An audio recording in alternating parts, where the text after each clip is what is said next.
Malgré l'action massive de la BCE, la zone euro semble condamnée à une période prolongée de faible inflation, peu créatrice de richesse.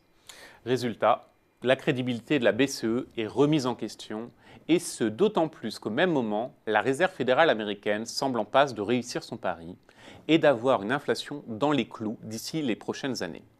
En effet, l'inflation sous-jacente, qui est surveillée de très près par les banquiers centraux, a atteint 1,7% sur un an en janvier outre-Atlantique, soit un point haut depuis juillet 2014.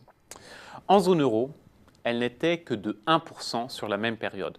Pire, elle continue de ralentir. La question se pose légitimement de savoir si les outils utilisés par la BCE, qu'il s'agisse des rachats d'actifs ou des taux négatifs, sont suffisamment adaptés pour permettre une reprise à la fois de la croissance et de l'inflation. Faut-il faire autre chose? L'une des pistes qui est désormais les plus souvent évoquée est celle du largage de liquidités par hélicoptère. Qu'entend-on exactement par cela?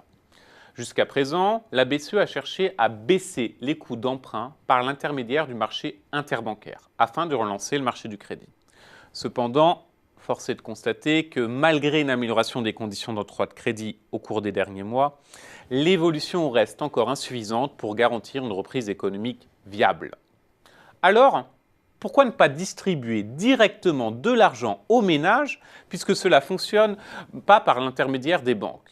Une façon d'y parvenir serait que la BCE fournisse une somme spécifique à chaque ménage de la zone euro qui serait versée sur un compte bancaire spécial et qui ne pourrait être utilisé que pour le remboursement d'une dette existante.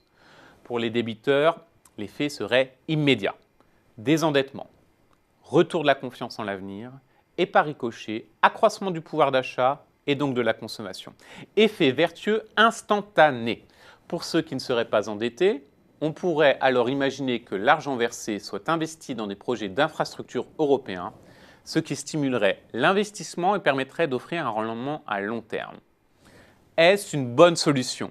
Elle peut paraître saugrenue, mais elle pourrait avoir au final plus d'impact macroéconomique que les mesures actuelles qui ont de nombreux inconvénients, au premier rang desquels l'accroissement des bulles spéculatives sur de nombreux segments de marché.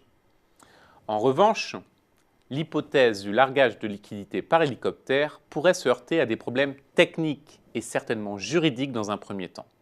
Il y a fort à parier, en particulier, que les Allemands s'opposent à la mise en œuvre d'un tel mécanisme.